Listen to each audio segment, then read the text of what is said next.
Not good. Oh, it does. It checked out. So we're good. Run it. We're live.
All right, that was a quick extra there.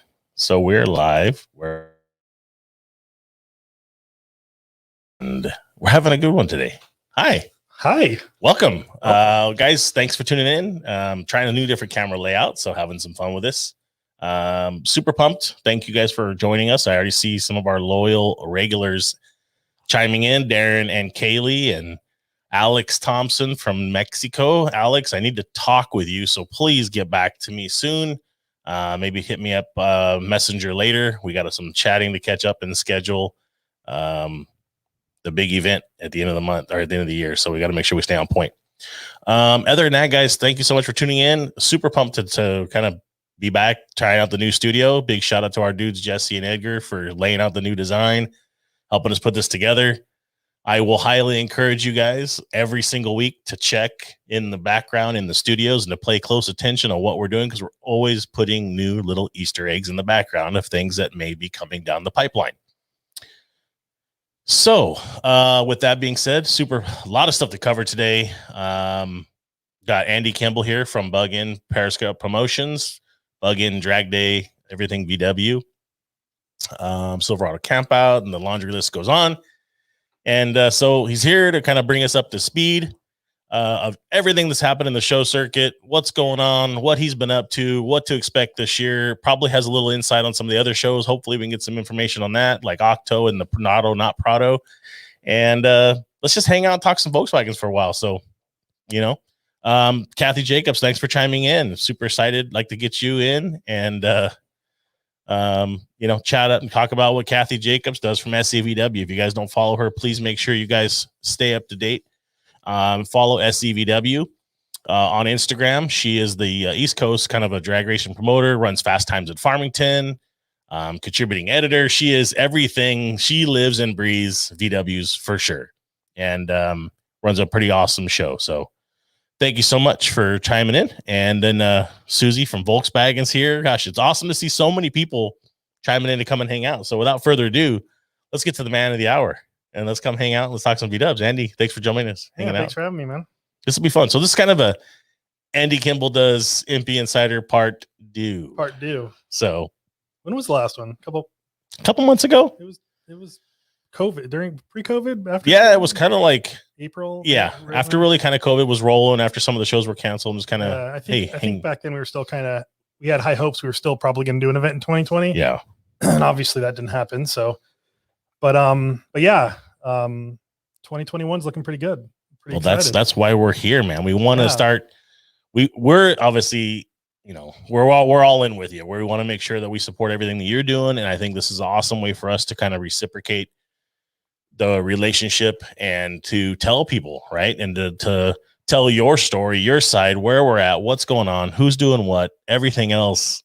Yeah, I mean, it's about shows. We're obviously the last 12 months have been pretty rough, as far as Periscope Enterprises is concerned. We basically just shut down for a year. There were no events, shut down the online store, wasn't selling any product. And then we were just kind of waiting, it was, when the first event, COVID literally happened 3 days before our March drag day. It was like Thursday. We already ordered shirts, already had my awards, had everything. And it was kind of like, 3 days before the event, I had to make the call that, we're not having a drag day on Sunday.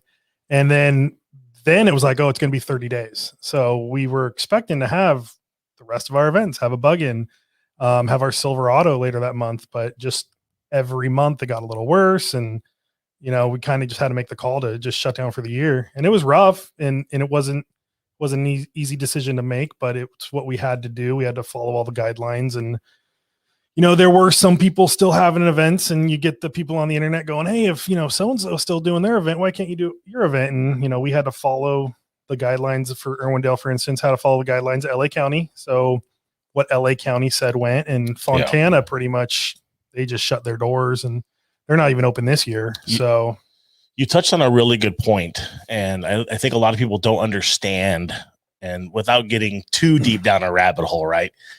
And we talked about it a little bit here on the show a few months back, but the difference in permitting, right? How it becomes an Irwindale event. You want to share a little insight of that, and why? Because people just don't get it or don't understand. A good example that's going on right now is Long Beach has their high performance swap meet every month. And a lot of people think, well, if Long Beach has a high performance swap meet, why can't Pomona swap meet happen? They're both in LA County. You would think they're both follow the same guidelines, but they don't. Long Beach kind of falls under this swap meet category, where Pomona falls under a car show event category. And that's why Pomona swap meet can't have their events. That's why they haven't had one in over a year. And it looks like, the next one coming up, I think they were supposed to have one this month. It got canceled. And the next one would be April. They have one at the end of April, I believe. But they fell in a different category. And the same thing with us. Irwindale was having events. Irwindale was having drag races. And so people are going, hey, Irwindale has this event coming up and they're drag racing. Why can't you put on your event? Well, Irwindale isn't allowing spectators. It's a drag race only event. And if you want to come and race your car, you could, but they weren't selling spectator tickets. A big part of my event is the spectator, the swap meet, the car show. People come to a drag day, not just to watch drag racing.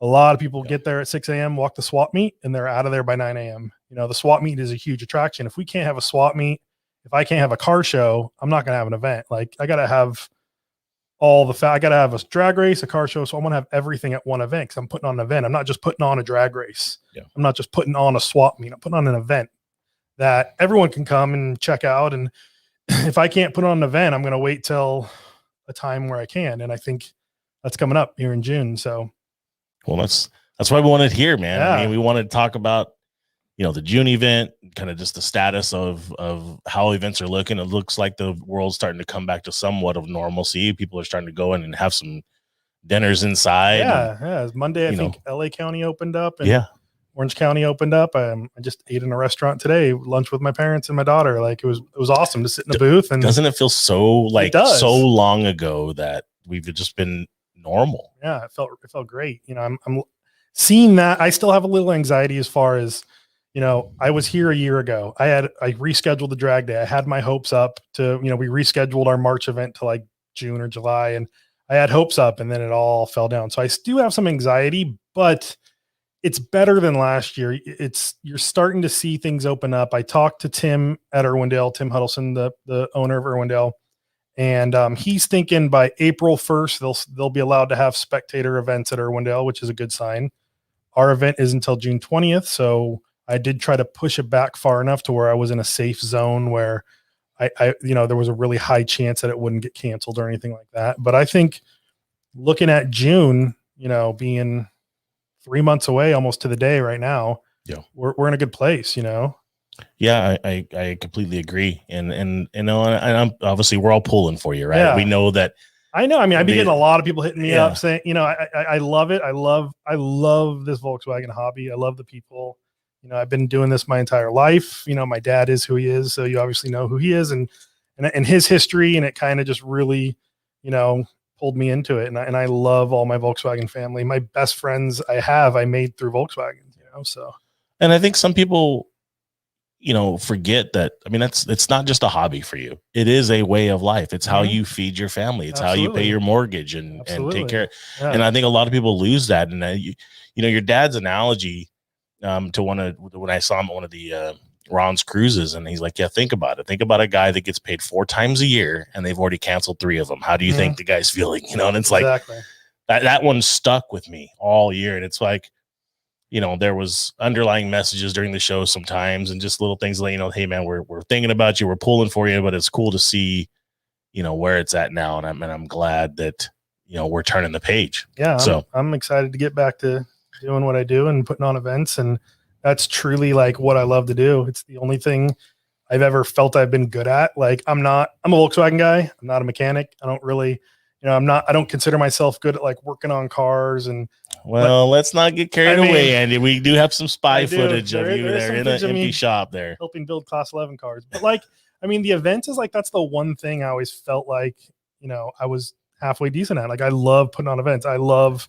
me and Mike Medor, my best friend, who's, works on the Class 11s. Him and I went up to Sacramento and bought a Baja Bug, and we had some pretty decent conversations talking about what we're talking about now, And I told him, like, dude, I just love like logistics. I love how everything works. I love taking an event and figuring everything out. And, I'll stare at Google Earth image of the parking lot at Irwindale for hours, just staring at it going, how can I move a fence here? How can I get a little more in the pits? How can I make the swap meet flow better? How can I make the car shows part better? And like, I do that like literally in bed on my iPad for hours, just like staring at stuff. And I really take pride in putting on good events. Like it's really important to me, so I'm stoked to just be back. I'm stoked to, it just feels like I'm alive again. I feel like I could start putting on events and doing what I do and giving back to this community. Like I'm super excited. So yeah, that's dope. And we're glad to have you back.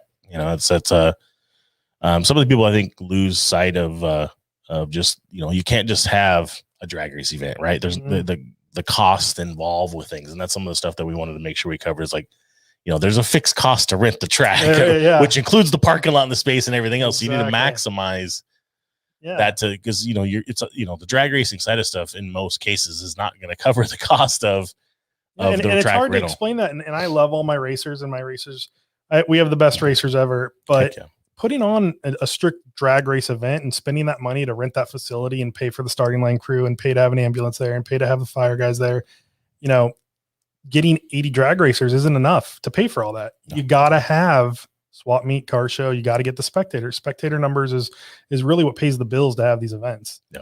So like I said, I waited till I was in a position where I could put on events how I know to put them on. And I think we're there. So I'm excited. Yeah. So we've got Irwindale slated as the kickoff in June, which would normally be at Fontana, correct? Yeah, normally Fontana. Unfortunately, they're not opening their doors for 2021. From what I've heard, talking to some of the guys in charge, they pretty much they're playing it safe. They said maybe by June, July 2021, they may start putting on events there. I know they're doing big COVID testing and vaccine stuff now there. I don't know if they're going to be doing events this year, and I didn't want to take a chance. The March was a little too soon. That's usually our first drag day. So I pushed that drag day to August, and in the June date, which is usually the first Sunday in June, we couldn't get at Irwindale because they had an event already planned. So we decided to go the third Sunday. So the week after Prado. Usually we're the week before Prado. We'll be the week after Prado now. So we've got June kicking off in Irwindale. Well, all events are going to be in Irwindale this year. And then where are we at behind that? So the first event will be a bug-in, and then August we will be doing a drag day back at Irwindale. And this year's a treffin year. So we will be putting on the treffin back at the Phoenix Club. And that's, our vintage event, 62 and older Volkswagens only. We usually showcase, last year we showcased, or 2 years ago, we showcased barn doors. We've showcased, coach builds before. So we'll still got time to plan what car we're going to showcase, but no date for that yet, or is that is September 12th. Has that even been published yet? Because I think it was saying coming soon. It's on our website. Okay. If you go to our website, I got it on there. And that no one really knows this yet, but Phoenix Club sold. Okay. So this will probably be the last treff in there. Wow. So we do it every 2 years. So 2023 we'll probably have to be looking for a new venue. Supposedly the Phoenix Club is looking for a new spot, but they sold So they sold the land itself. They sold the land, yeah. So I believe Honda Center and Angel Stadium bought it, and they're going to kind of do like Staples Center has a LA Live. They're going to kind of do something like that for it. from what I've heard. Still kind of far away though from. Yeah. I mean, it's close to Honda Center. I mean, you literally walk out and walk down the parking lot and you're, but yeah, so Phoenix Club's going to be gone. So this will be the last Treffin we have there. So we're looking forward to going out with a bang and having a really good event. And then our last drag day will be in October on our usual date. It's actually on Halloween this year. So October 31st. It's always the last Sunday in October. Very cool. So those are the 4 events I have planned. Look at this breaking news on the MP Insider. Breaking news. It's all on the website. If you go to buggin.com, you can see I got all the dates updated. I got pricing updated, all the locations. Everything is pretty much on the website and social media and cool. Instagram and all that stuff. So let's talk about the camp out. Silverado. Silverado's not going to happen this year, unfortunately. Okay. I just talked to the owner of the park, and he just thought it was a little too early. Even with Orange County opening up this week, he just, they had some fire damage too. There were some really big fires through Silverado Canyon, and they were working on fixing some of that stuff. So he said maybe if we can try to get a date at the end of the year, like in the fall or something, we can do something there. If not, we'll be back there in March next year for sure. That's cool. So that's my favorite event. We've only had 2. First one got rained out, but everyone had a good time. The second one was awesome. And then, of course, last year we had to cancel it. So we will try very hard to do one by the end of this year. If not, we'll be back in March for Silverado. And that's a fun event. That's for those of you guys don't really know too much, Andy is quite the outdoorsman and loves to go camping, loves to just take off on adventures. Camping is definitely my happy place. Going out to the desert, going up to the mountains, anywhere, just camping. Like every vehicle I own is capable of camping in one way or another. Yeah, because if you guys don't follow, obviously follow Buggin on social media, and some of the adventures you go on. Like you went to some crazy canyon deal with the new Toyota pickup you have, the non VW, but it was I got a Toyota Tacoma, and I put a it's called a Go Fast camper on it, and I go out and I did Death Valley for 3 days, and then I did the Mojave Trail, which starts like Needles area and goes to Baker. That was a weekend off road. That was a lot of fun. But I love the desert. Desert's it's truly my happy place. I love being out in the desert. So yeah, I've been like, that truck was like my saving grace this year. I had a big Ford Transit van.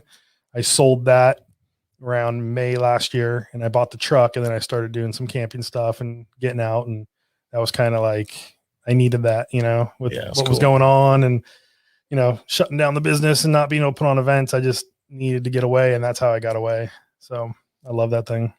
Heck yeah, man. That's dope. I got to tell you though, too, man, it's been fun to just spend, we've known each other now for probably longer than we want to admit, even RC car days. Yeah. RC car days. But at the same time, being able to work alongside with you in the shop and having fun. I mean, and I'll tell you right now, you're better. You may not be the mechanic you think you are, but yeah, you're really good on the headset and walkie-talkie system and timekeeping and I know we got a few of the guys from the race team on here watching and stuff, so I'll speak for them. And I mean, I know we don't tell you enough, but thank you for everything you've done for the team. I enjoy it. Yeah, I mean, everybody. I mean, Mike, the whole crew, all you guys do so much to. I'm really like my anyone doesn't know Mike Medor. He's one of my best friends, and he kind of hopped on this off-road thing, and I used to chase for a team down in Baja 10 15 years ago, and it was something I loved to do. And then I met my wife, I got married, and took over my dad's business, and I wasn't really doing that much. So this last year with the Class 11 stuff and being able to help run the chase team and do all the stuff I did before, I love it. I love that stuff. I love keeping track of times and getting on the headset and communicating. And even if I almost lost it for Blake at KOH, that was my bad. But sorry, Blake, but it worked out all right. Yeah, that was like, oh man, so bad. I sent him a message afterwards, like 3-paragraph message going, dude, I'm so sorry. Like, I totally thought 11:11 was 11:01. Like, I got mixed up with my numbers, and like, yeah, that second place guy, he was literally like 10 seconds behind him, and I thought Blake had lapped him. And I'm like, no, that guy's in second place. He's right behind you. And Blake's like, what? And there was like 2 or 3 laps left, and yeah, that was a cluster. But he pulled it off. Man. Just the radio banter that goes along through the team, and for you to filter the the language, the where are we at, to everything going on. And then, you can tell you're just having fun. That's the thing is, and what I've tried to express on our lives and I've tried to talk about more is like, man, in many ways, and Medor said it best, right? That the MP garage, and again, I'm not trying to have MP take any credit for any of that stuff, but it gave an avenue, right? Yeah, for absolutely. some male bonding time and some just escape of reality for a while. Explain that. Like, I'm trying to, because like I hate to be the one, and Eddie, you got to experience some of this stuff too, man. So it was kind of cool to see. I mean, as an outside guy looking in, I mean, what were your thoughts on some of this stuff? Well, it was just really cool to see the whole, like, you guys all just hanging out and just wrenching on stuff, and everybody was doing something, like everybody had their own part. And it was just cool seeing everybody just get along. You guys were just kind of hanging out. You guys were getting stuff done. Yeah, there's no like egos. It's just everyone's kind of, and I learned so much from Tim, like just watching Tim. Tim is like, when he told me he was only like 20 something, I lost my mind. I thought he was like my age, like the amount of knowledge, not like he doesn't look old. I mean, he looks like a young dude, but like the amount of stuff that guy knows at such a young age and what he could fabricate at such a young age it blows me away. Yeah. And be able to just to be able to be in the garage with him and watch him and hold something while he welded, or hold something on one end while he's bending it, like or yelling at us, or yelling at us. I mean, Tim doesn't really yell. I try to yell at him just to joke with him, but like even Mike was here. He put in a lot of work. I mean, that guy was here every day. And Pete, I love Pete. Pete's awesome. Just everyone in the garage. It was just fun, and I didn't come to nearly as much as I wanted to. Just my wife working from home and me helping with my daughter and all that stuff. But usually I'd get Tuesdays free. Like that was the thing. My daughter went to gymnastics Tuesdays, and I got to come here. Like that was my free time, and I loved coming here and just work. Even if I was just here for like a couple hours and helping Kaylee put vinyl on the cars, like that was awesome. Yeah, you're damn good at stickers. I'll give you that. Like she taught me, like, Kaylee taught me like the whole spraying water, getting it lined up, and then using one side to rub it, then peel it, and don't use the hard side after you peel it. I remembered that. Like there was a video, and she's like, "You were using the hard side." I'm like, "No, the protector tape film was still on there. I promise." But yeah, like putting the vinyl on, like I really enjoyed that and laying it all out. And I'm really OCD when it comes to stuff like that, so I've measured like 500 times before I put the sticker on there and got it right. And she's over there slapping them on, going to the side. Andy's still over here working on the door section. She's just like, and I'm like, it took me like 20 minutes to do what you did in 20 seconds. Oh man. So how do you feel like where the hobby as a whole is kind of at right now, and like the trends? I mean, you've been around this game a long time. I mean, I know on our standpoint, we got a ton of people working on things, obviously, because we're selling out of stuff. Everybody is. Everybody. I mean, my local bike shop doesn't have any bikes in store. I've been trying to buy a mountain bike for like I sold my mountain bike, and I've been trying to buy a new one. Yep. Dude, and like every time they get one in, they got 5 guys waiting. And it's everything, the automotive industry, mountain bike, whatever. Parts for anything is super hard to get because everybody is just, Mike works at he's a longshoreman. All the boats in the water, they can't unload them fast enough. There's just so much stuff coming in. I think the industry is like hungry right now, as far as like people that want to go to events, like they're hungry. Yeah. Look at like, what did I go to? I went to, well, the Carbs and Coffee was massive. Carbs and Coffee was huge. I went to that thing at the Tustin Legacy on Sunday. It was a German car thing, German only car. And I mean, that was huge. Like people want to get out. People want to do stuff. Like if the, when the bug-in happens in June, it's going to be huge. I have a feeling it's going to be massive. I mean, I think the wake-up call for me on that one was the first Octo. Oh, dude, yeah. That blew my mind how packed it was. Wrapped around the building. Then it wrapped around the building, then came back. Yeah, like behind it because there was no more room. Mm-hmm. And I mean, Adrian from here parked his car on the thing, was riding his bicycle around until I pulled it in the double cab, and he threw it in the back of the double cab to get in. And even the February one was still big. It wasn't as big as October, but it was still, I believe it was bigger than any previous February event. Yeah, it's just good. Robbie O from Belgium checking in, saying hello from Moon Eyes. Moon Eyes, yeah. So we got a lot of people checking in. It's awesome to see. It's just cool to see the reach of the show and how it's progressed over the time. So we hope you guys like it. We hope we hope you guys like what we're bringing you, the content. We hope that the quality of the video is good, the audio is good. You know, it's come so long. It really is. You know, and I try to watch these live on Tuesdays, and if I can't, I'll go back and I'll either listen to the podcast or I'll go on YouTube and watch YouTube. And your audio is really good. You know, there's a lot of podcasters out there. The audio is just not there yet, but your audio is very nice. So it's yeah.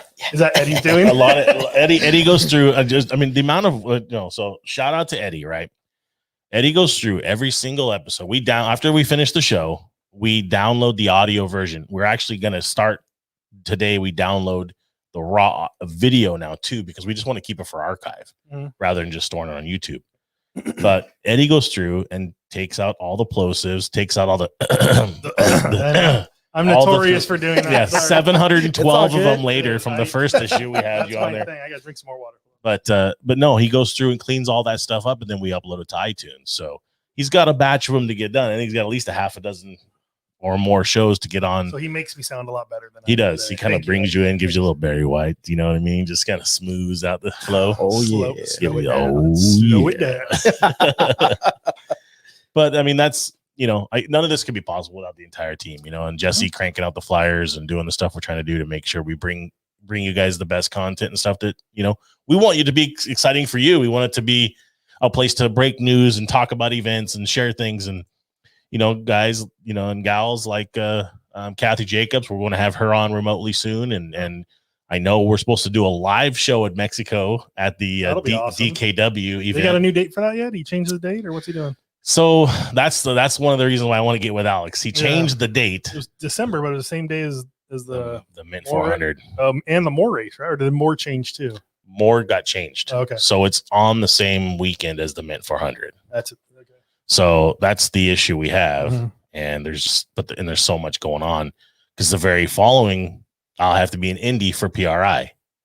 So it's just gonna be a busy week for you. It's going to be a busy 2 weeks. Yeah. And we've got to figure it out, but I want to be at that show. I think that show is going to be phenomenal. And I've been wanting to go to that show. Yeah. It looks awesome. I was watching online and it looks crazy. I've never been either. So, but anybody like, Westy Restoration Parts and Accessories guys, he's expecting to have, that we'll have attendance records at all events this year. They're just everything's everybody's hungry, like you're saying, and we're hoping that everybody can get a place to go see it and enjoy it wherever they're at in the country. So I know we got to wait till next year for BBI, but I was upset at first, but it's like it gives me an extra year to kind of get through this year and if it was this year, it probably would have been too much with me trying to do the events because I space my events out. Usually I have one in March, and then June, and then they're 2-3 months apart. Now they're all exactly 2 months apart. Boom, boom, boom. So EBI moving an extra year, like I was bummed at first, but it kind of gives me a year to prepare a little more. And I go, I'm going to go for 2 weeks. I'm going to go show up on Thursday, do Heshish and hang out, and then go to EBI or do some stuff during the week. Last time we went to Wolfsburg, we went to Hanover. We just did some cool stuff. A buddy's got a shop in what is it? I forget the name of the city now, but we went to his shop and just have fun. Some of those hidden collections and gems are just unbelievable. You just walk up to this non-assuming building, dude, and there's a collection of just like holy, like the dude Zimpy collection is crazy. Yeah, my buddy Andreas, he's in Castle. That's the city I was thinking of, and he's got this barn. And when I was there last time, I took videos, and it's like 3 levels of cars, NOS parts, and he's just got this hidden gem that you can only go if I only went because my friend Eric and my friend Glenn knew him, and we got in Casey, my buddy Casey and I got an invite, and we got to go there. And now I'm buddies with Andreas, and you just meet all these people. And when I first went to Germany with my dad back in 95, my dad kind of knew all these people, and we got to see, go to Uzo's shop and see all these cool places, and that you don't, it's all invite only, or you got to know somebody to get in and stuff like that. So that's kind of the week between Heshish and EBI. You do all these cool little side trips and see these cool shops. And, the one thing I tell people that have never been, it's like, you think something is rare here, and you go there and nothing's rare anymore. No. You think this thing's rare and there's 10 of them there. Like Heshish will blow you away, and EBI is just crazy. Like everyone's like, why can't you put on a bug in like EBI? And like, because we'll go to jail. Yeah, because I'll go to jail. Are you kidding me? Nobody will ever give me a permit to put on an event again if I did something like EBI.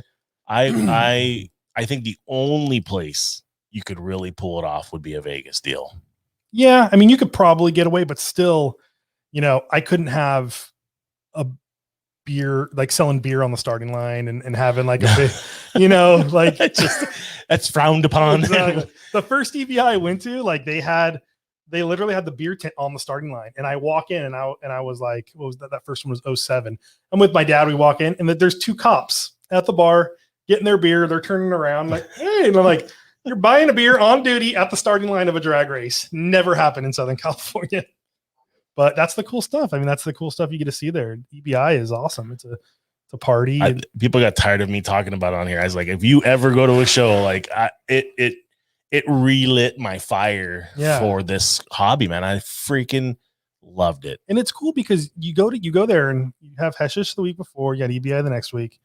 And I'm like a vintage guy, and I kind of was raised a vintage guy. And you go there and you go to Heshish, and all like, you know, the people that are going to go there, the drag racing crowd, all the Americans, they'll go to Heshish the week before and they appreciate the vintage stuff. And then all the vintage guys go to EBI the next week and they appreciate all the racing stuff.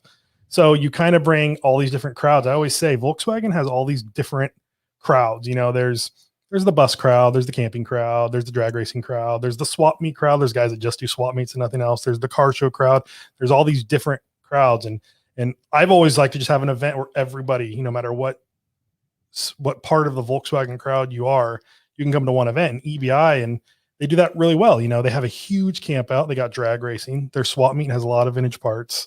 That was an awesome car show. Yeah. You know, that's one of the things, like I was trying to catch your point earlier when you're like, I needed a little break between them. Like, no, you need to save more money. Exactly. Because when you go there, like you want to buy everything. You're like, oh yeah, you know, like, oh, it's a split window Pope's nose, you know, the deck lid a light. You're like, but there's 6 of them and they're all in OS in the box right here. I remember I always go there looking for oval window parts because my dad and I have ovals only, and we do oval window restoration parts. And I was looking for like the speaker block offs, which, you know, when the cars came over here from Wolfsburg, none of them had radios in them. They'd go to the dealership and you would purchase a radio and the dealer would install the radio. So they would take the radio block off, throw it in the trash. And then behind the grill, there's a speaker block off, and they take that off, throw it in the trash, put your radio and your speaker in, send you on your way. So speaker block offs, radio block offs with original paint on them and stuff are really hard to find because they got thrown away. And I remember going there and this guy had a table with probably like 40 of them all lined up, all original paint. And they were like 20 euros each.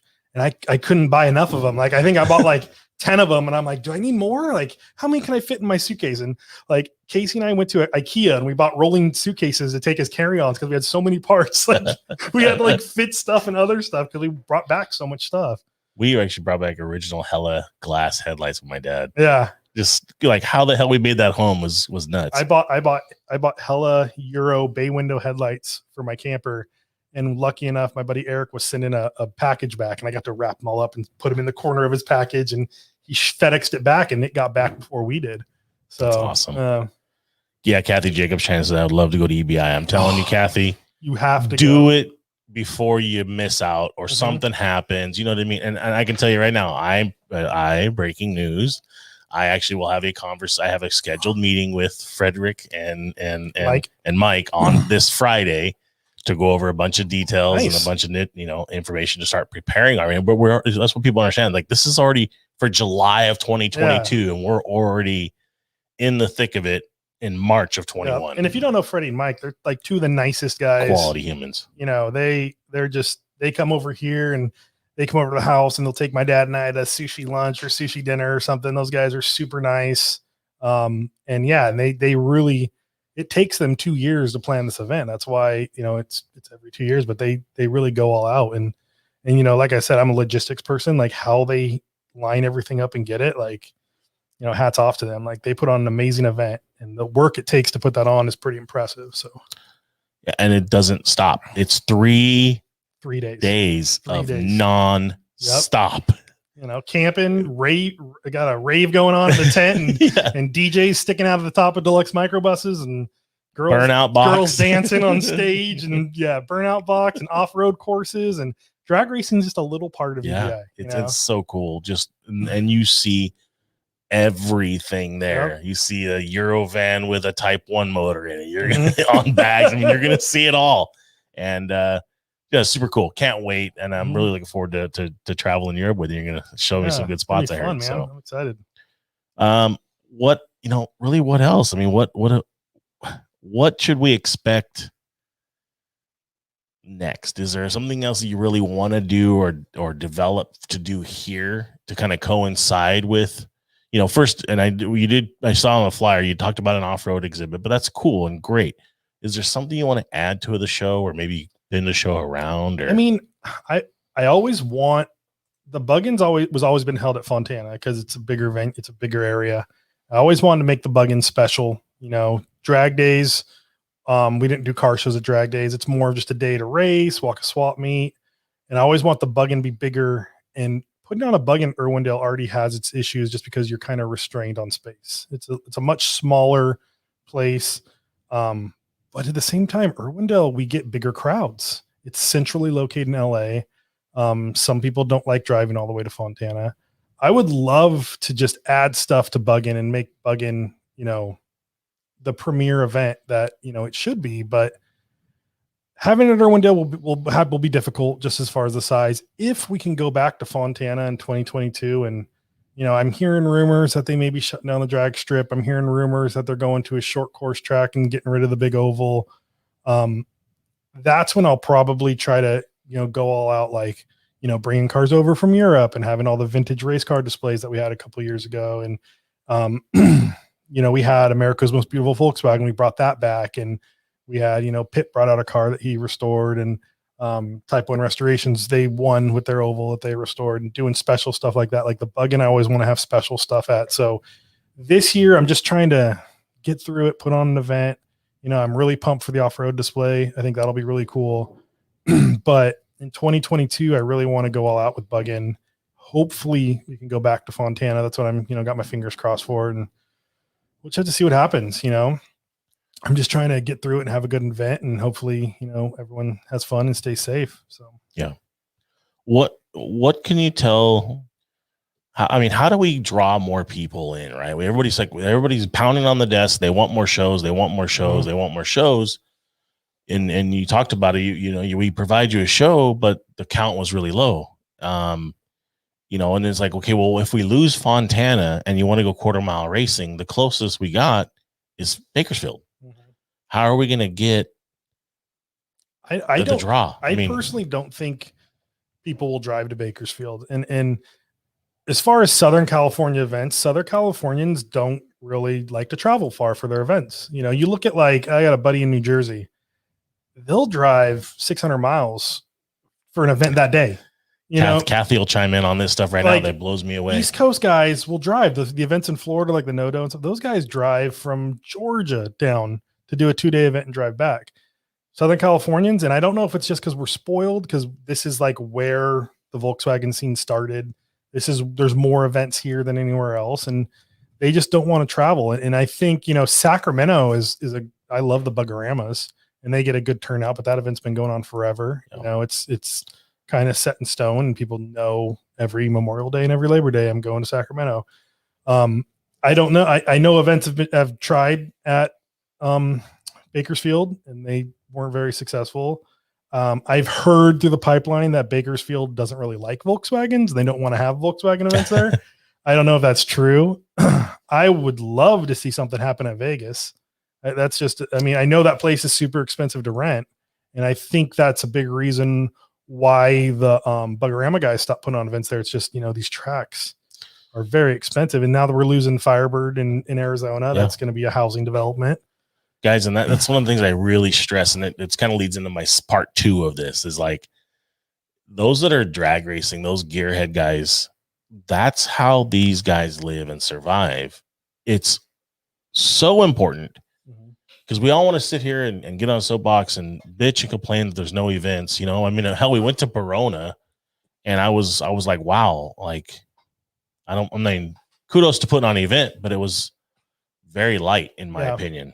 And it's like, how can we, people need to start holding each other accountable. I almost want to say for this hobby, especially if you're a drag race guy and you want to go out and run your car.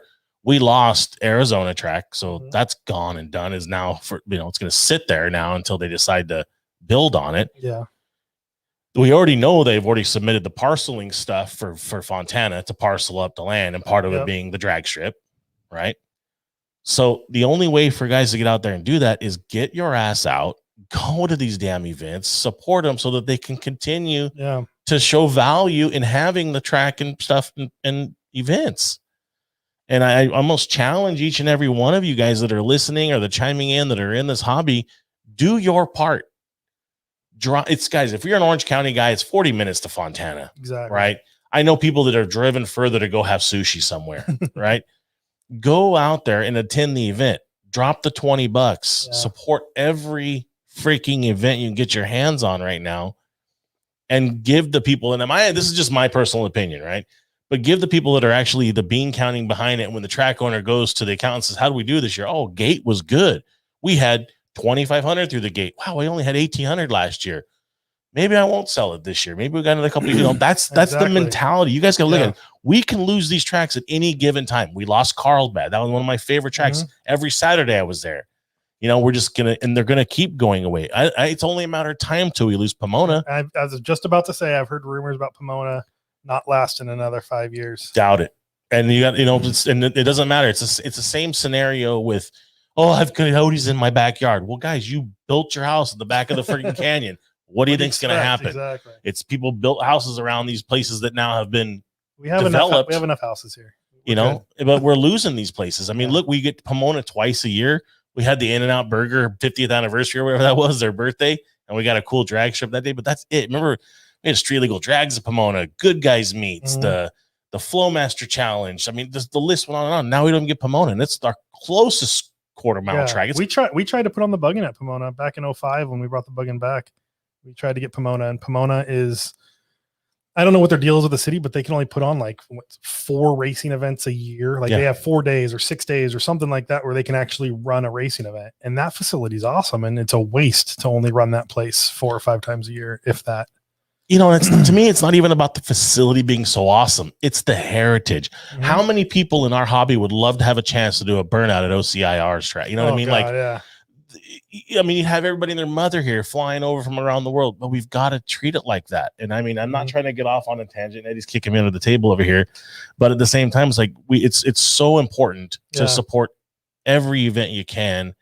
And if you're a gearhead, get your ass out and go to the gearheads. There's still some good drag strips out there. It's just we're losing them in California. Tucson's a halfway decent drag strip. It's an 8-hour drive. It's an 8-hour drive, and it's in the middle of freaking nowhere. It's brutal. I've made that. It sucks. But and I like what the Fast Four cartel guys are doing. They're doing stuff up in Oregon. I think Medford, is that where Medford and Redding. Yeah, and they got a good thing going on there. But it's a 10-hour drive for these guys in Southern California. And it's still small car count and everything else, but we got to get them going. It's like. But if we're truly at and that's kind of why I'm saying it's to come full circles. We're at the mecca of the start of the hobby. Yeah. Why won't you get out and drive? So if you can go to Irwindale, why can't you go to Fontana? Exactly. You're going to end up losing all of it. And then it's going to be, remember that time back when we used to go to the bug-ins and drag days? That's how they talk about OCIR now. Yeah. And it's like, we're not there doing enough. Yeah. So I challenge you guys, without diving down the rabbit hole, get out, do your part, please, because we're going to lose these tracks and they will not come back. Not even because the land development. You've got EPA issues, you've got regulations, you've got all this crap. Enjoy it while you can and maximize it. So yeah, the cards are definitely against us as far as drag racing tracks are concerned. Like you said, EPA, there's a lot of things that come into play. A lot of people have these drag strips and the land is worth so much money and it's so hard to put on events. And if they're not getting the crowds, they're going to sell it and it's going to become houses. That's what's happening in Sacramento.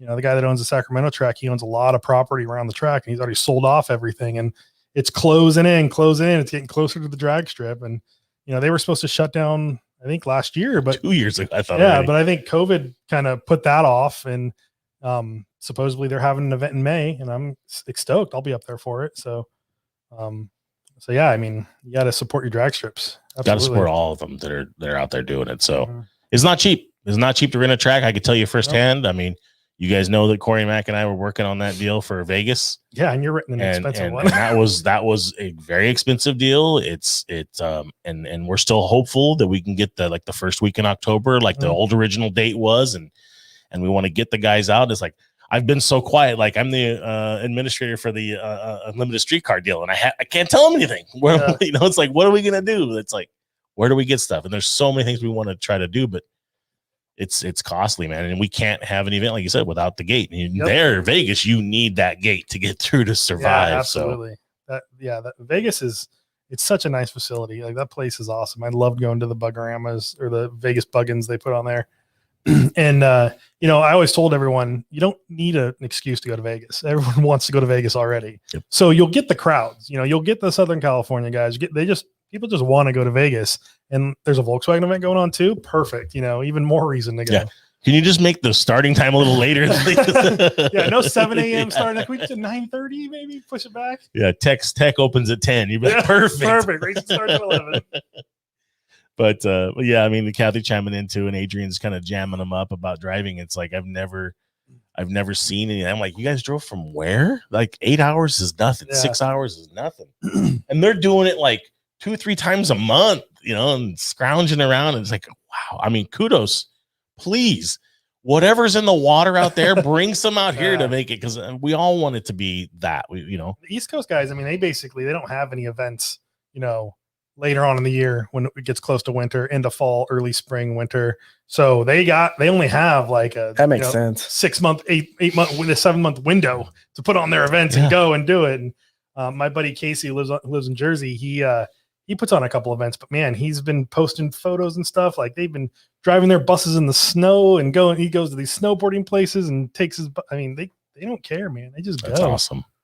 Yeah. Kathy Jacobs, like, heck, we travel 8 hours to Farmington just to do the event. Yeah. That's crazy. Yeah.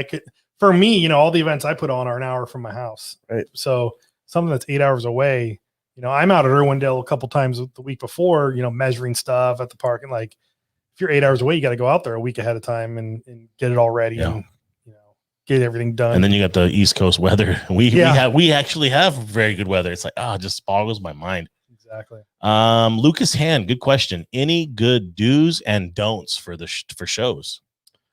As far as coming to a show, like a participant, or he didn't really specify. I mean, it's Lucas. Yeah. I can't expect much for that guy. I don't know.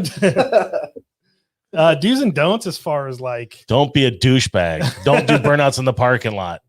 Yeah, don't be the guy revving your engine. Exactly. Like we had an issue with the first Silverado camp out. I was the first one there and the last one to leave, and there was a guy in a bus who just did a burnout in the grass, and it was like it had rained, so there's mud everywhere. And I'm like, just why would you do that? And the groundskeeper for the place is right there, and he comes up to me, and I'm like, I don't know that guy, and I don't know who he is, but that was like, that's the kind of stuff that could ruin it. Just be respectful, and like you said, keep supporting the facility, support the track, and I don't know. Do's and don'ts. Promoting. So Lucas is done working on a show in Arizona. He does like a little, I can't remember what the name of it is. Lucas, tell me what the name of it is. But it was pretty cool. Like, like Timmy went down there with his car. Oh, was that in Parker? Yeah, I think it was a Parker one. So, and how, what would you recommend for a guy that wants to put on a show or event? The whole thing is just promoting as far as like getting the word out. My dad's really old school in how he promoted. He's a make a flyer guy. He's a, do a mailing guy. And I'm, obviously social media and internet, you really got to push it and just letting people know as much information. Like you can't put too much information on a flyer. You can't put too much information on a website, just pushing it really hard. And then just making sure all your ducks in a row, make sure you know what permits you need ahead of time. Permits are a big thing. Rentals are a big thing. Knowing what you need to rent. Do you need to rent porta potties? Are they going to have bathrooms there for you? And just being over prepared. And when I put on a drag day, I'm calling my rental guy ahead of time, and I'm measuring fencing, and I got to know how much fencing I need. I got to know where I'm going to park everybody. Sometimes I run into the problem with like sponsors or vendors, and, I deal with the same vendors every time, and some vendors don't want to be next to other vendors. So I have to like calculate where I'm going to put this person, where I'm going to put this person, have this person not next to this person.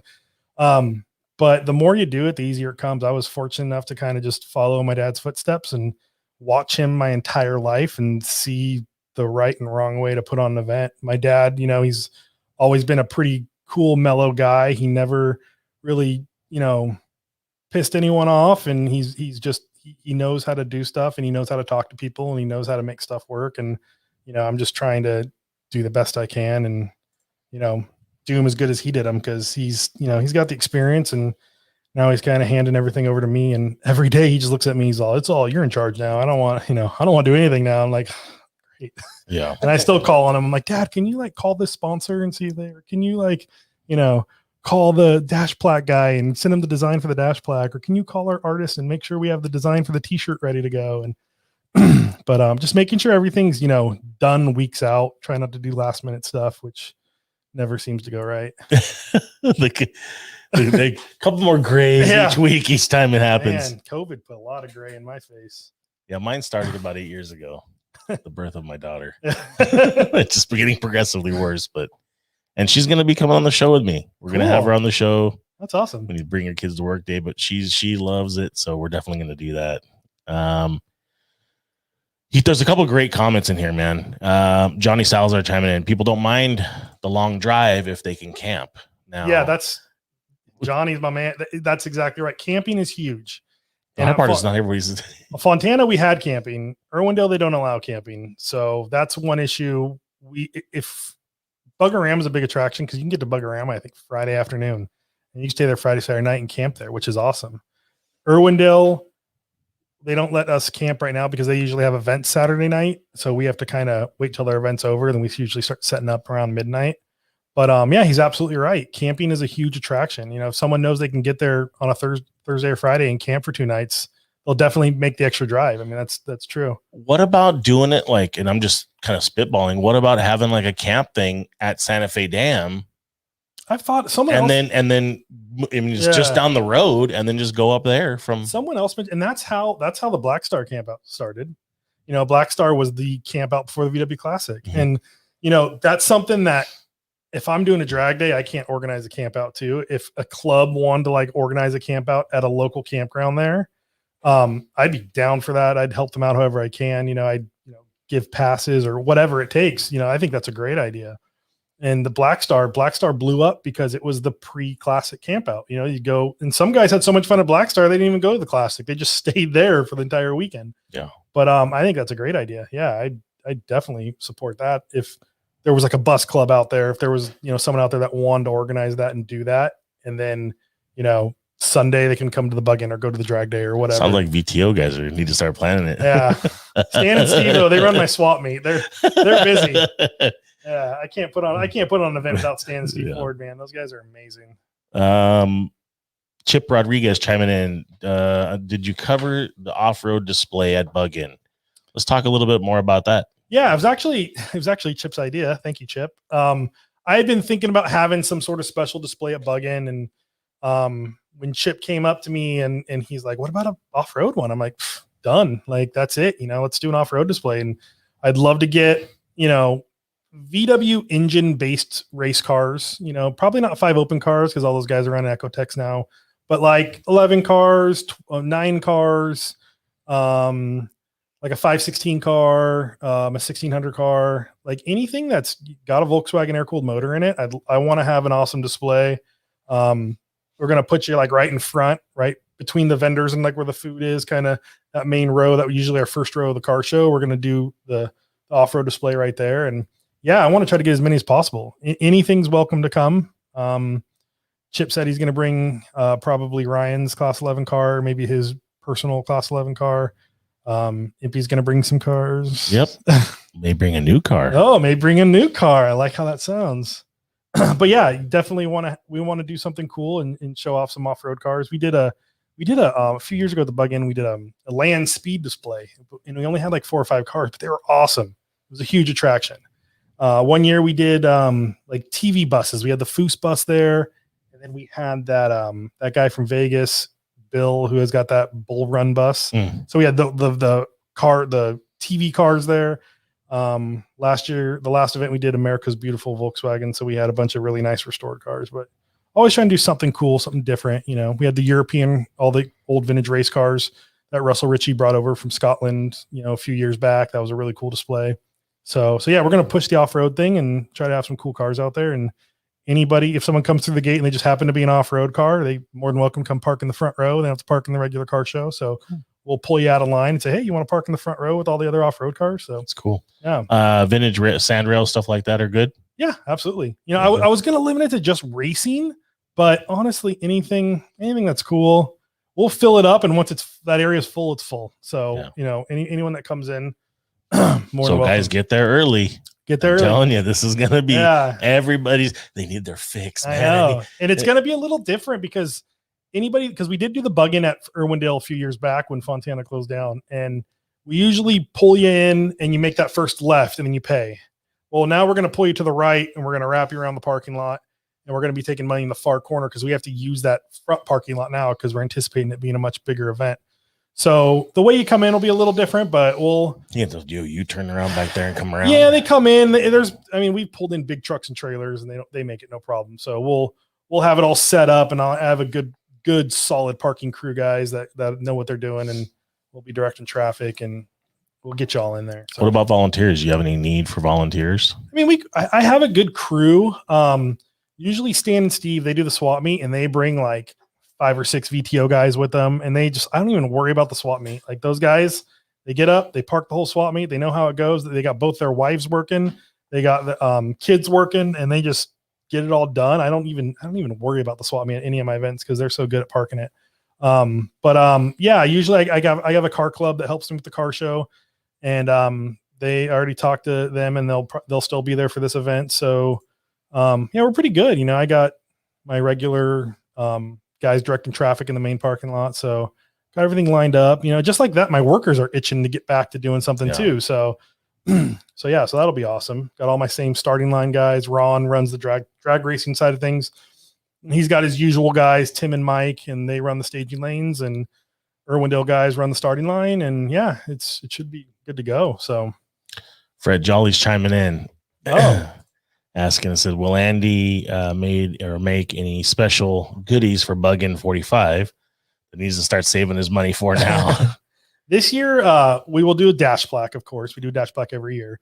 And we usually give like a free dash plaque to the first, a couple hundred entered in the car show, and the first 50 or 100 entered in the drag race. So we give out free dash plaques to them. I don't know if I'm going to do a car badge this year.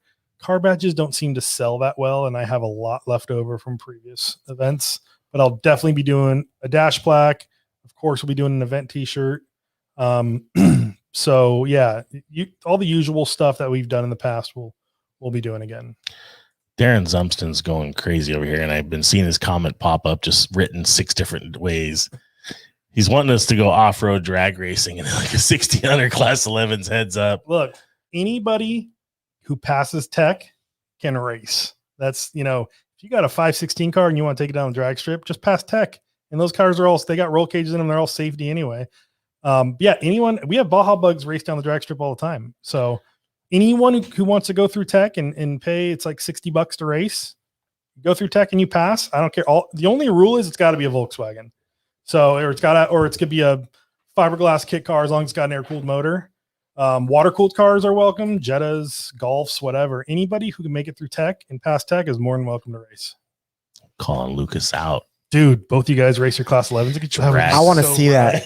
I want to see that go down. That's all I got, dude, is the drag racing, because I suck at off-road racing. I'm thoroughly convinced. It's just I'd love to get a couple of that'd be neat empty cars on the starting line. That'd be cool.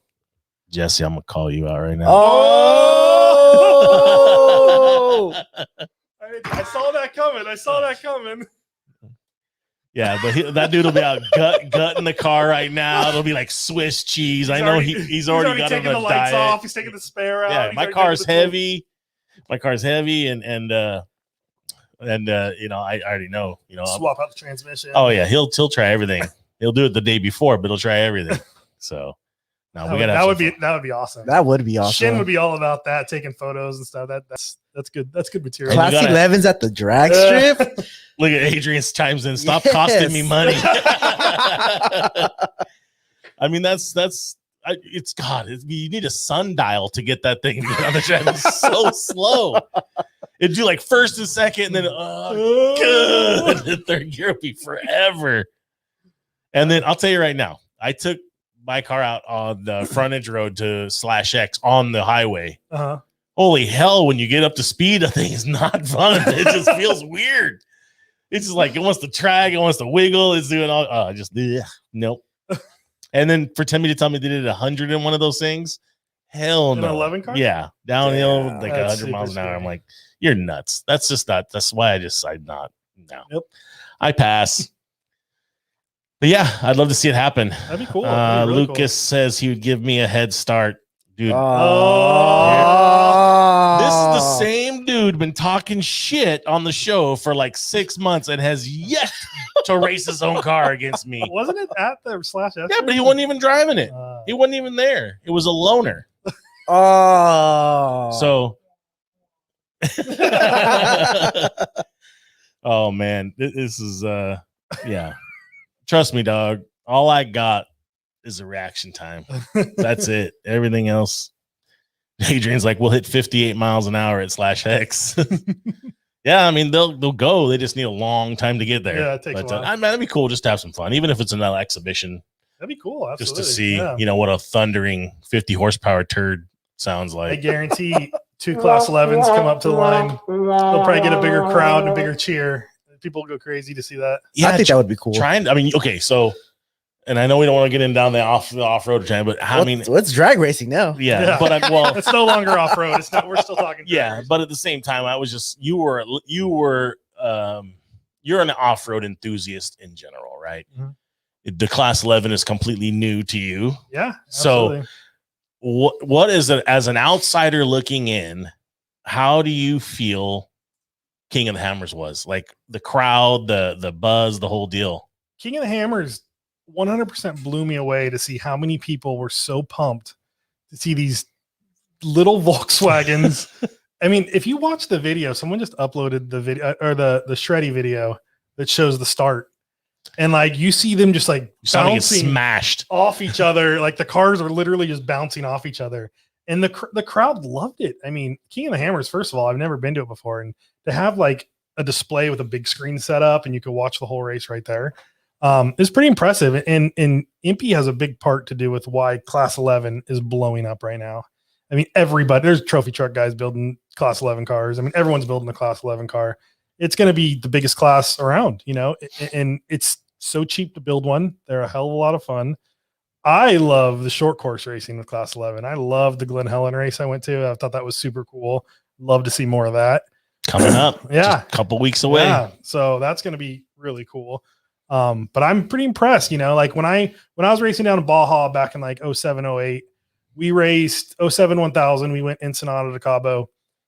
And when we got to the finish line, we were in a Class 7 truck, Toyota Tacoma. It finished and everyone's like, hey, yeah, cool, whatever.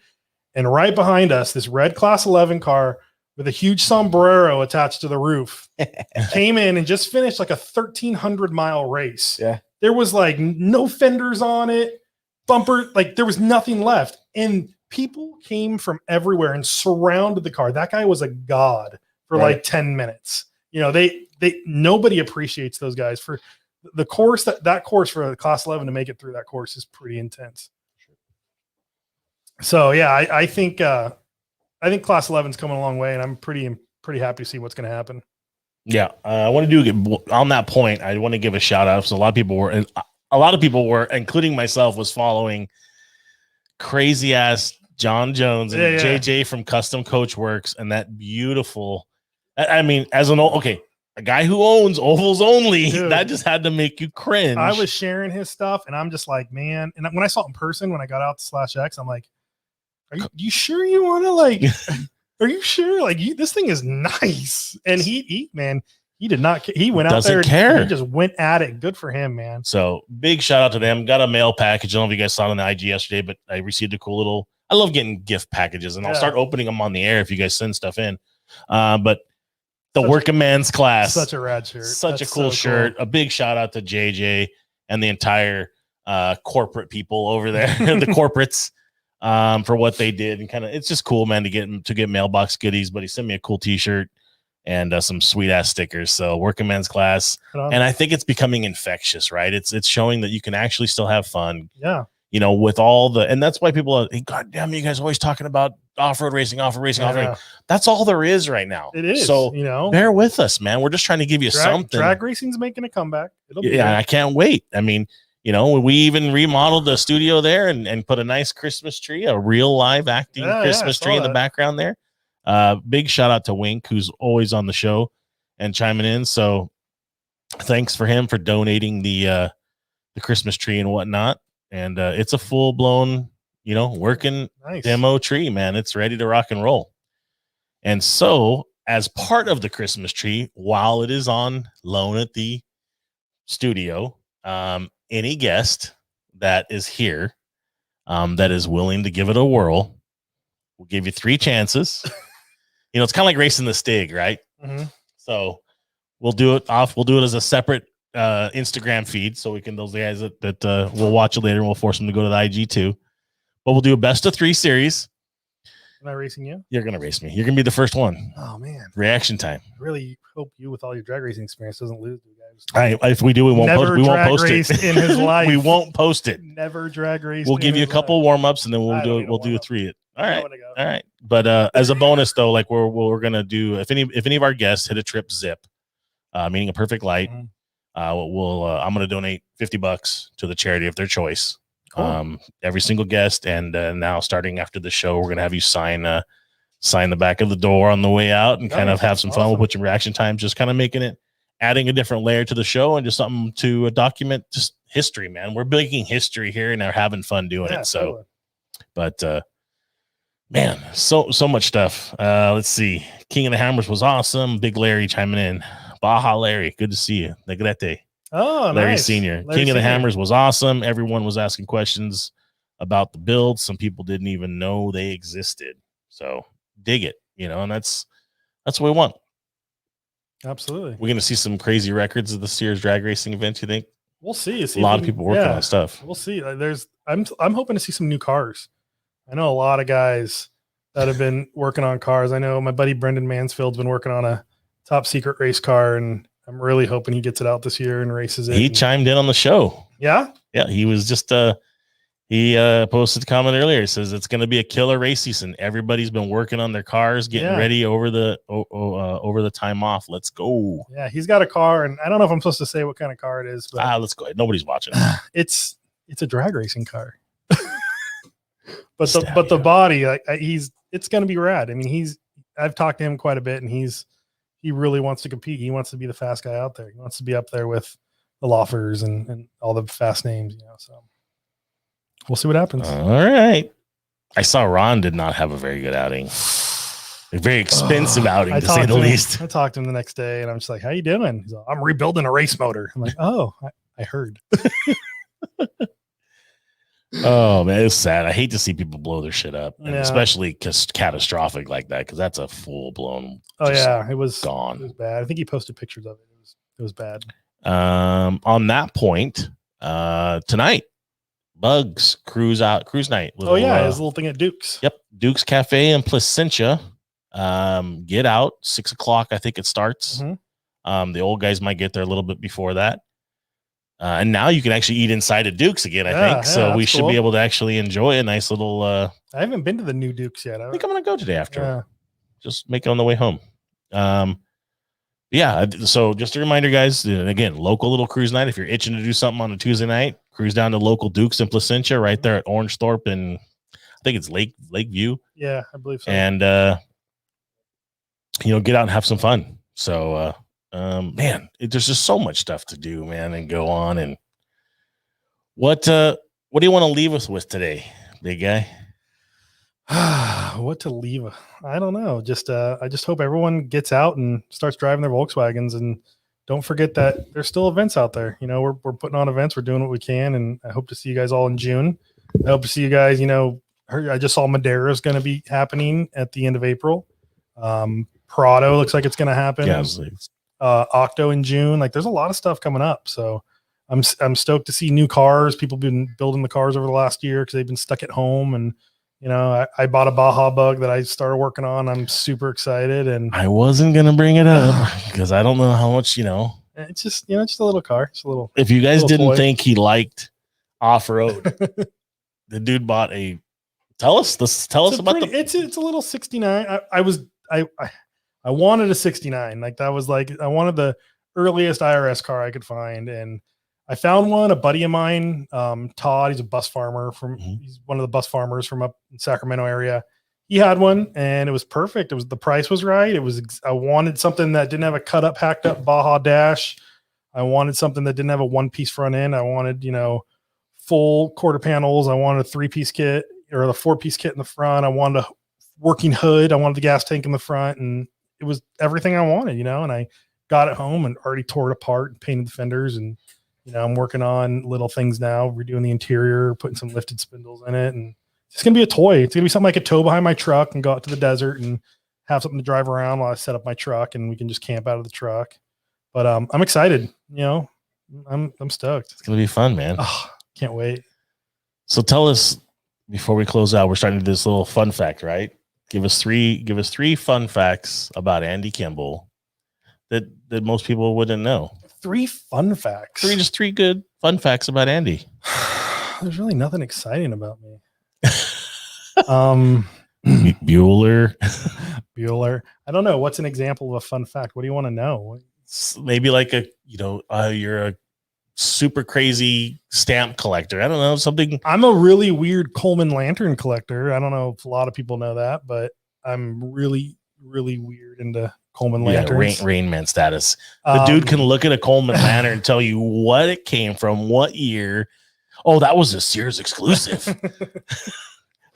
Some fun. I mean, that a lot of people know that about me. I love Coleman lanterns at the events. Me and Mike are always working on lanterns and stuff. That's kind of like my hobby. The last year I haven't worked on them too much, but yeah, that's one thing. Another thing is, I don't know.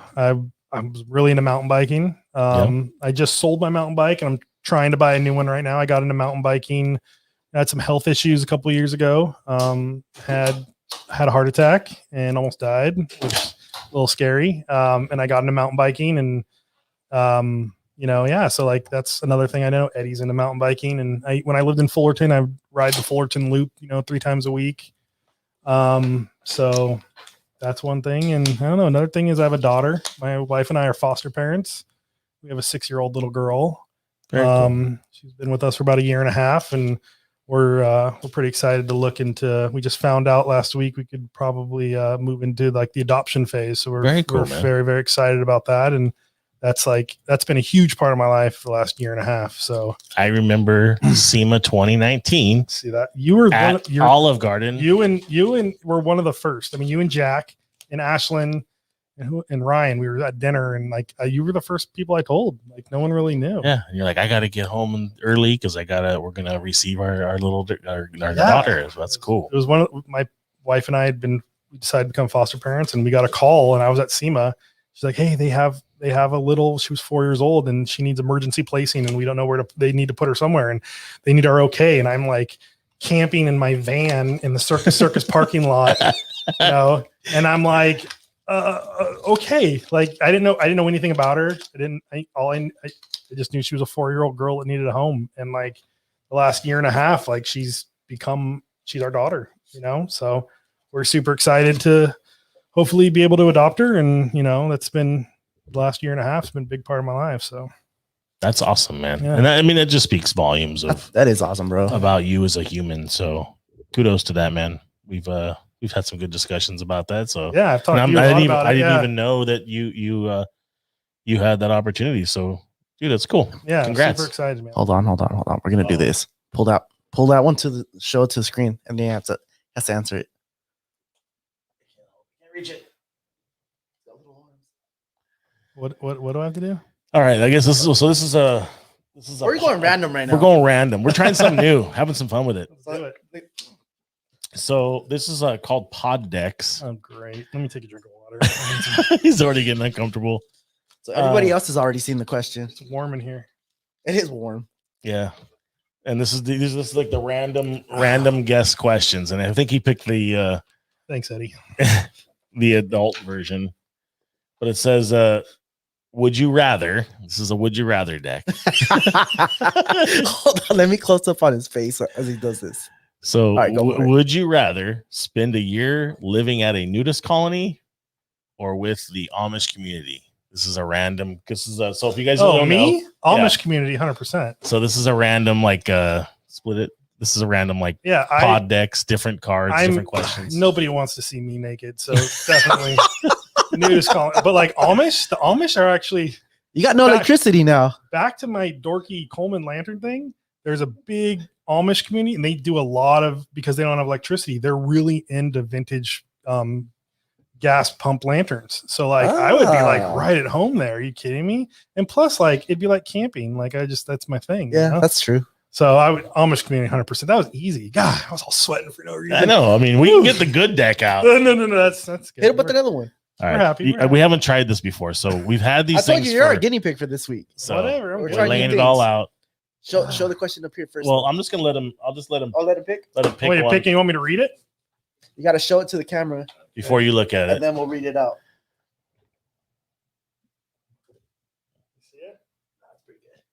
Oh yeah, this. I mean, this one. I mean, again, this is the B-rated deck. So good. Would you rather? And this is your nerdy side, I'm sure. Never be able to use search engines again, or never use a smartphone apps again. Oh man, that's a good one. All those podcasts that you have on your iTunes download. And I think I probably use apps more than I search for stuff. Really? Yeah, I don't know. I just got something. Your phone breaks down like the stuff you do the most, and I think I'm on like social media apps like 80% of the time. Yeah. But man, like the searching thing, like I feel so Google? Smart with Google. Yeah, dude. I don't everybody's a genius with Google. Oh man, what are you searching? The dictionary? Just like for your information? I don't know. Like we got this new tortoise, and I'm like, hey, what does a tortoise eat? Boom. Oh, look at that! I know what a tortoise eats now. Now he's documenting the calorie intake and geo-tracking the tortoise. But if he keeps his app, he could do like a tortoise. Dude, app. No questions asked. I would get rid of the apps. Yeah, I'll take search engine. I think as much as I love my apps on my phone, search engine, like that's like an educational thing. Yeah, man. It's like feeds the brain. You're like, then you go down the rabbit hole, man. Yep. It doesn't mean I need an app to go search alien abductions or anything. I just need Google, man. You know? Yeah. I don't know what I do without Google, man. Google's so good. Google Earth, dude. I know you're living on that thing with your iPad. I love. And what are you gonna do in the Amish community, bro, when it's dead? When his power's out? Electricity. Yeah. And you don't understand how much of a tech. You have a refrigerator, a power inverter in the back of that thing. You got all this techie gadgets. I don't know if you thought that one out. I don't know, but I don't want to be nude on my iPad. It's only be an issue when you're eating Cheetos. That's what the problem. Like, what? It's orange. Oh shit. All right, man. Well, dude, it's that's what this show's about, man. Is to have some fun. Get a little inside. Thanks for being a good sport about it. We've got a multitude of decks, and it was fun. Just something different, just a different vibe we're trying to bring you guys. And we, like I said, we hope you enjoy it. Thanks for being a good sport about it. And shout out to all the guys listening onto the show, watching on the show, commenting. We've had hundreds of comments coming through here, and I'm trying to filter them and watch them as best as we possibly can. And a lot of people chiming in about the tracks they lost. Yeah. Absolutely. And I mean, they talked about it, Qualcomm's, parking lot track. And I went to a couple of races there. Yep. And then then you got the stuff like banning. It's like, banning. It's not like super fast cars, but it's still cars and it still gives you a place to go. So, and same with Verona. Like Verona, the track. Mom's chiming in. My mom. Oh, great. Hi, Mom. Dad wants to know what an app is. Oh, dude, we're at lunch. We're at lunch today, and now the restaurants. You got to do the QR code. Oh boy! And so I get out the QR code. I'm putting, and my dad's looking at my 6-year-old smiles like, Papa, your phone doesn't do that. Like, because he has an old flip phone. Oh man! Oh yeah, we've experienced that. Here's the thing: your dad may get into the smartphone though when it's like there's a couple of beer apps in there.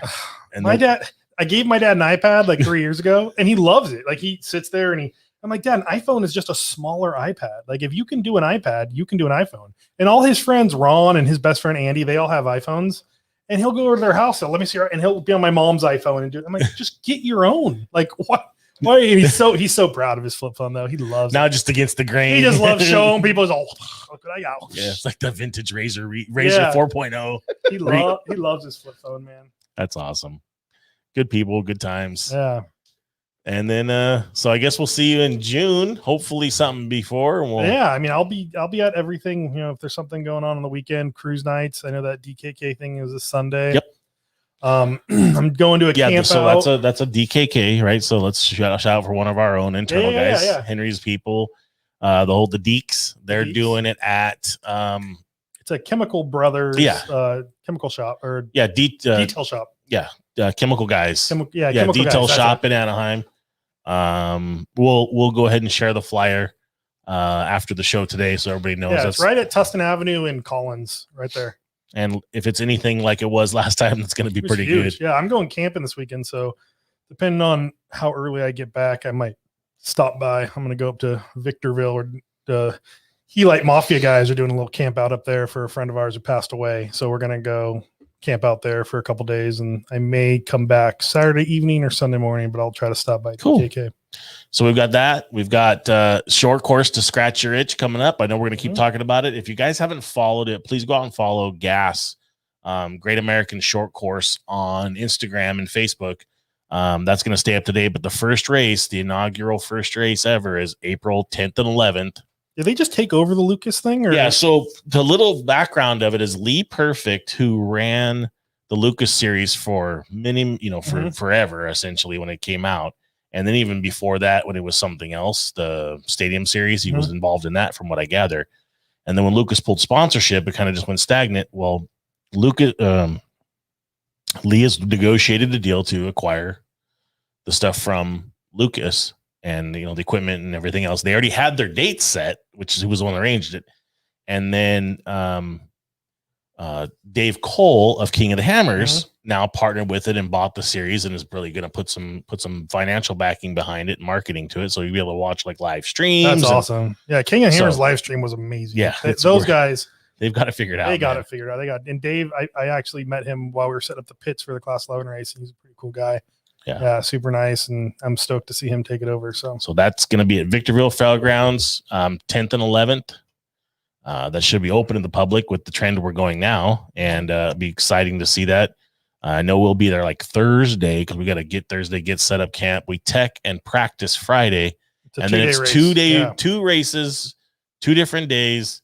There's a race on Saturday. That's one round of racing. The race on Sunday is another round of racing. So it's 4 weekends of racing total through the season, but it's 8 rounds of racing, and it should be a good time. Yeah. And then we got the Moore race coming up the 24th of April. And then we got everything else kicking in between.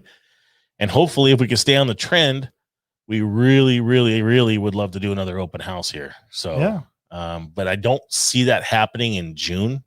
Just kind of late. A lot going on in June. June's going to be pretty busy first couple weeks. I think August should be wide open. Yeah. When we were looking at the catalog, or looking at the calendar, I should say, August was. Could do the day before the drag day. Have an open house here on Saturday. Drag day Sunday. What I was thinking, make it a weekend for everybody to enjoy. So weekend events always get better out of towners too. If they got more than one thing to do, they'll travel.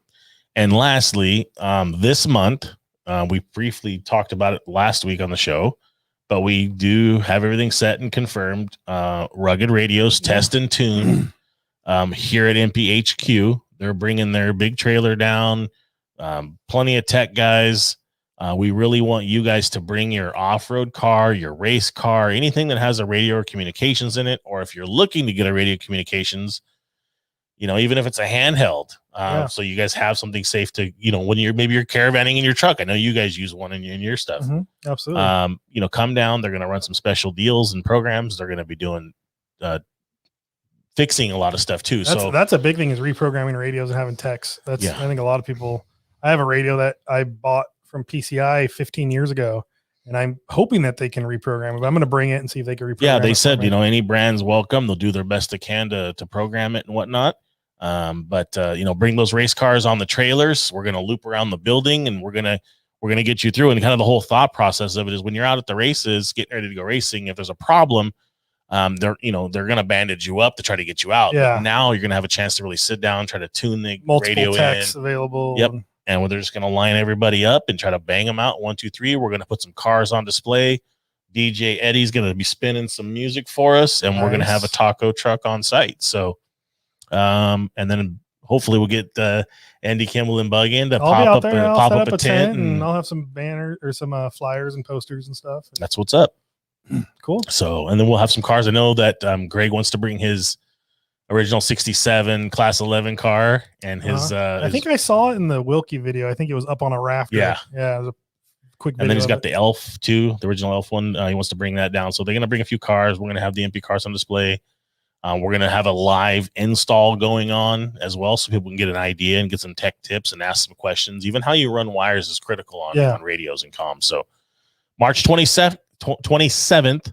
So a week from this coming Saturday, here at MPHQ, 9 to 3, get in line, get here early, get lined up, and come down. Yeah. Social distancing applies, bring a mask. And no burnouts, no loud music, except for the stuff we're doing. Except for Eddie. So other than that, guys, man, we appreciate you tuning in every single week. Andy, it's been an awesome to hang out. It's been an hour and a half. I know we did the last time. We were like, whoa, it's already been an hour. Yeah, man. But that's what it's about. Time and we're having a lot of fun just hanging out. Lucas says, so when does he get to be on the show? And I mean, Lucas has a lot of. You could be on the show when you race your car. Even the guest is now chiming on Lucas. And see, he's already interested in the tacos. The guy's commented El Pastor tacos 3 times. So, but no, man, with Lucas, if you guys don't know, Lucas Hand and his grandfather really is one of the OGs in the off-road industry, and started a lot of stuff. I can't even do it justice trying to talk about it. But we'd love to get Lucas on, and he'd be a good guest on here, I think. Yeah. Oh, the guy likes to talk, so we'd be perfect. Absolutely. But other than that, man, thank you guys so much for chiming in every single week. We will be back next week. Same bad time, same bad channel. We should have Lucas from Boxo Tools here next week. Nice. Talking about a lot of their stuff. And then the following week, we have Ron Fleming and Amber Zent coming in studio to talk about clubs and all the good stuff happening. So, yeah, man, we'll see you guys next week. Thanks for coming back, and we'll check you later.